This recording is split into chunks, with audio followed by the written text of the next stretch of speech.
वो कहते हैं ये सारा प्रोसेस हम कर लें, बकरी बिकेगी कहाँ, हमें फिर भी मुनाफा नहीं होगा। भाई कैसे अब खुदा ना खास्ता बकरी ने प्लास्टिक के बच्चे तो नहीं देने, बकरी का ही बच्चा देना है, उसमें गोश्त होगा वो बिकेगा। ये गोट फार्मिंग आज तो नहीं आई, अंबिया के टाइम से कर रहे हैं। तमाम नबियों ने बकरियां रखी हैं, पाली हैं। कौन से कंट्रोल शेड थे, कौन सा TMR था, कौन से ये कुश्ते थे जदीद, वो ये शेर का बच्चा है, कोई लड़ाना है, कबड्डी या कुश्ती करानी है हमने बकरी से, बिजनेस है जी। अगर यही आप छप्पर डाल दें कच्चा सा 10,000 में, लाख दो के आप जानवर डाल दें तो आपको प्रॉफिट ज्यादा है, मगर जो आपका दिल नहीं मुतमिन होगा। हमारा कल्चर ऐसा हो गया कि आसपास क्या छप्पर डाल लिया यार, 4 बकरियां रख के बैठा, ये भी कोई कारोबार है। ये लोगों से तंग आके हम खर्चे कर देते हैं करोड़ों रुपए। बकरियों में कोई फायदा नहीं है, क्योंकि इनके साथ मेहनत बहुत करनी पड़ती है, बाहर ले जाना पड़ता है, चुकाना पड़ता है, इसमें इतना फायदा नहीं है। अच्छा देखें, ये और भी बहुत सारे ऐसे दोस्त हैं, स्पेशली नए फार्मर जो सवाल करते हैं अपना नया काम स्टार्ट करने जा रहे हैं। फायदा है नुकसान भी मैं आपको एक्सप्लेन करता हूँ। होता क्या है, जब कोई एक बंदा नया गोट फार्म स्टार्ट करना चाहता है, अपने हल्का अहबाब में, अपने इर्द गिर्द में, दोस्तों में, रिश्तेदारों में बैठता है, जिक्र करता है कि मैं गोट फार्मिंग स्टार्ट करना चाहता हूँ या करने जा रहा हूँ, तो लोग उसे कहते हैं कि ना करना, ये बड़ा मुश्किल काम है, इसमें नुकसान होगा। मैं आपको एक बात कहता हूँ, अपने जहन में बिठा लें, आप बकरियां नहीं कोई भी बिजनेस करने जाएं तो आप उसका मशवरा उसी बंदे से करें जिसका उस फील्ड के अंदर एक्सपीरियंस हो। मैं अक्सर कहता रहता हूं कि आप बिजनेस का मशवरा उस बंदे से करते हैं जिसने जिंदगी में एक पापड़ का पैकेट तक नहीं बेचा, तो वो आपको क्या बताएगा। तो मशवरा उसी से करें। गोट फार्मिंग करने जा रहे हैं तो जिसने ऑलरेडी की है उससे पूछें, जिसने किया हुआ था। एग्जैक्टली। अब जिसने वो काम किए ही नहीं है वो आपको बता रहा है कि बड़ा नुकसान है जी, अब मुश्किल है। अब मुश्किल की बात की आपने भी यही अर्ज की। देखें, चराने की जरूरत नहीं है, पूरी दुनिया में स्टॉल फीडिंग पे फार्मिंग हो रही है, कोई मसला नहीं है। स्टॉल फीडिंग पे बकरी ज्यादा अच्छे तरीके से रह सकती है।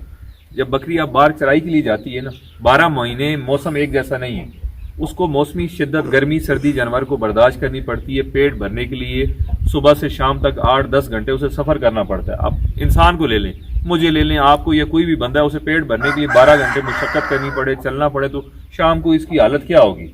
जो चराई वाली बकरी है ना, बाहर चराई पे जाती है, नॉर्मली अगर बकरी अच्छी 14-15 साल की उम्र तक बच्चे दे सकती है, ब्रीड कर सकती है, तो चराई वाली बकरी 7-8 साल में बूढ़ी हो जाती है। अब मजदूर बंदे को ले लें जो बेचारा सारा दिन मजदूरी करता है, वो आपको 30-35 साल की उम्र में ज़ईफों जैसी उसकी हालत हो जाएगी। ऐसा ही है। और फिर तरह तरह के जानवर बाहर होते हैं, बीमार जानवर भी चराई करते हैं। जब आपके जानवर बाहर से बीमारी भी घर लेके आएंगे, वो बकरी बच्चा भी गिरा देगी। ऊंची नीची जगह, सारा दिन मुशक्कत है, सफर है, वो जानवर कमजोर भी रहेगा। बच्चे देगी भी तो बच्चे भी कमजोर होंगे। आपको पता है कि पाकिस्तान में तकरीबन 60-70% फार्मर का, गोट फार्मर्स का बकरियों का बच्चा मर जाता है, जाया हो जाता है। 30% मार्केट में मौजूद है। ये नहीं है कि गोट फार्मिंग नहीं हो रही, लोग कर रहे हैं, मगर पुराने स्टाइल में ट्रेडिशनल तरीके से चला रहे हैं। जदीद फार्मिंग को अपनाएं, ब्रीडिंग सीजन डिक्लेयर कर लें, स्टार्ट फीडिंग पे रखें, खुराक का थोड़ा बंदोबस्त ठीक कर लें, मेडिकेशन है, वैक्सीन कर लें, तो ये बड़ा ही प्रॉफिटेबल बिजनेस है। अब मेरे ख्याल में अगर जो 10 साल से बिजनेस, मेरे ख्याल में 10 साल से जो गोट फार्मिंग कर रहा है उसको करोड़पति होना चाहिए। क्यों नहीं हो रहा? कि वो पुराने तरीकों को अपनाया हुआ है। हमारे इधर गोट फार्मिंग गांव देहातों में, आप खुद भी अवेयर हैं इस चीज से, वो लोग करते थे पहले जमाने में। अगर एक बंदा खुदा ना खास्ता माजूर है, पढ़ा लिखा नहीं है, किसी काम का नहीं है, उसे 4 बकरियां ले दें, वो सुबह लेके जाएगा, शाम तक घुमाता रहेगा। इस लेवल तक हमारी फार्मिंग है, इससे आगे हम नहीं गए अभी तक। हालांकि अरबों रुपए की इंडस्ट्री है, पाकिस्तान में इतनी डिमांड है, आप पूरी नहीं कर सकते। बाहर की दुनिया में अरबों में हमारे गोश्त की, फल फ्रूट की बड़ी डिमांड है। बकरे का गोश्त अगर दूसरा 25 दिरहम का किलो बिक रहा है, अगर दुबई की आप मिसाल ले लें, मेरा वहां का एक्सपीरियंस है, तो पाकिस्तानी 30-32 रुपए या 35 दिरहम का बिक रहा होगा। महंगा है, मगर हम यहाँ की नीड पूरी नहीं कर सकते। यहाँ आप देखें 1800, 2000, 1500 से कम तो है ही नहीं किलो गोश्त। किस वजह से है? क्योंकि डिमांड ज्यादा है, सप्लाई नहीं है। सप्लाई क्यों नहीं है? कि प्रॉपर तरीके से फार्मिंग नहीं कर रहे, वो पुराने स्टाइल को हम छोड़ नहीं रहे। अभी तक वो चराई सिस्टम ही है। इसे प्रॉपर तरीके किया जाए तो बड़ा प्रॉफिटेबल है। दूसरी चीज, आप कहते हैं कि मुश्किल है। अब बकरियां कई कहते हैं इनको रखना मुश्किल है, इनकी हाउसिंग। अब मैं आपको थोड़ी एक मिसाल देता हूँ। मिसाल के तौर पे हम अपना खाना, एक सालन को ही ले लें, हमारे सालन में कितनी चीजें डलती हैं? नमक है, मिर्च है, घी है, सब्जी है, गोश्त है, धनिया, 20 चीजें डलती हैं। क्या हमारे इस सालन से ये तरह तरह के जो हम पकवान खाते हैं, बिरयानी हो गई, निहारी होगी, 600 चीजें।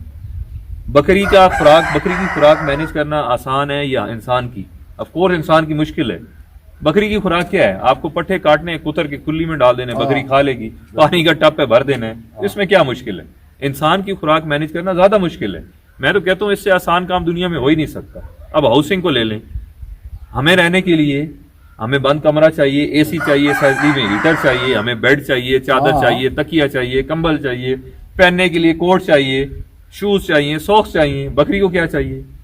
कुछ भी नहीं। गर्मी में आपको पंखे की जरूरत भी नहीं है, चारों तरफ से आपका शेड खुला है, वो खुश रहेगी, वो रहेगी। सर्दी में आपको क्या करना है? खाली बंद कर देना है, कोई ये तमाम नहीं करना। तो उसकी हाउसिंग इंसान की हाउसिंग से आसान है, उसकी खुराक हमारी खुराक से मैनेज करना आसान है। मेडिकेशन, हमें कितनी सारी बीमारी, हम कितनी केयर करते हैं। बकरियों की 3-4 वैक्सीन है, आप प्रॉपर वो करवा लें तो आपकी जानलेवा जितने भी मर्ज हैं जिससे बड़े नुकसान होते हैं उससे बचा जा सकता है। वो बड़ा आसान है। नज़ला, जुकाम, बुखार, मोशन, 4-6 इंजेक्शन आप फार्म पे रख लें तो आप अच्छे तरीके से मैनेज कर सकते हैं। इसमें क्या मुश्किल है? अब फिर लोग कहते हैं, ये हम कई लोग ऐसे भी एक्सपीरियंस हुआ है मेरा, मिलने आते हैं, ये फ़ोन करते हैं, वो कहते हैं ये सारा प्रोसेस हम कर लें, बकरी बिकेगी कहाँ? हमें फिर भी मुनाफा नहीं होगा। भाई कैसे मुनाफा? अब खुदा ना खास्ता बकरी ने प्लास्टिक के बच्चे तो नहीं देने, बकरी का ही बच्चा देना है, उसमें गोश्त होगा, वो बिकेगा। इतनी डिमांड है, डिमांड पूरी नहीं कर सकते आप। इसी आपके पास 10,000 भी जानवर हैं, 24 घंटे के अंदर 10,000 भी बिक जाएंगे, मिलते नहीं है। मेरा बाहर एक्सपीरियंस है, मैंने कई कंपनियों को, उन्होंने बल्कि मुझे अप्रोच किया कि आप हमें सप्लाई दें, महीने में 1500-1000 जानवर हमें दें, बट एक साइज के हों, वो 18 से 20 केजी उनका लाइव वेट हो। ये स्टैंडर्ड समझा जाता है, याद इसमें 18-20 किलो साफ करके गोश्त आ जाए। पाकिस्तान में भी, बाहर भी इस वजन के जानवर को पसंद किया जाता है। यहाँ से आप महीने का 1500 आप मुझे ढूंढ के दिखाएं, एक वेट का, एक एज का, नहीं मिलेगा। क्यों? कि प्रॉपर फार्मिंग नहीं है। आप सीजन उसके डिक्लेयर करें, आपके बकरियों के जितने बच्चे हैं एक सीजन में एक टाइम पे पैदा होने चाहिए। जब एक टाइम पे पैदा होंगे ना, उससे होगा क्या? उससे मैनेजमेंट आसान होगी, उनकी फीडिंग एक उम्र होगी, उनकी फीड एक किस्म की होगी, उनकी बीमारियां ट्रीटमेंट एक किस्म की होगी, उनकी हाउसिंग एक किस्म की होगी। सेम टाइम पे आप उन्हें सेल भी कर सकते हैं एक ही कीमत में। और आपके पास 100 बच्चा तैयार है, 200 तैयार है, तो आपको भी पता चलेगा मेरे हाथ में कितना पैसा आया, कितना प्रॉफिट लॉस हुआ है। बजाय उसके कि एक बकरी जनवरी में 2 बच्चे दे रही है, 2 फरवरी में दे रही है, 2 मार्च में, अप्रैल में, आप कहेंगे ये बच्चे मार्च में तैयार होंगे, ये 4 बच्चे अप्रैल में तैयार होंगे, तो आपको पता ही नहीं है क्या आ रहा है क्या जा रहा है। तो ये चीज है। अगर इन चीजों को थोड़ा सा है, मैं ये नहीं कह रहा आप जदीद फार्मिंग कंट्रोल शेड बना दें, अरबों रुपए का खर्चा करा दें, एक छप्पड़ बना दें। बकरी को रखने के लिए आपको बंगला, कोठी, कंक्रीट शेड नहीं चाहिए। आप सादा छप्पड़ बना दें जिसको छांव मिल जाए, सर्दियों में उसको बंद कर दें, उसको ठंडी हवा न लगे, सिंपल। इतनी सी इसकी हाउसिंग है।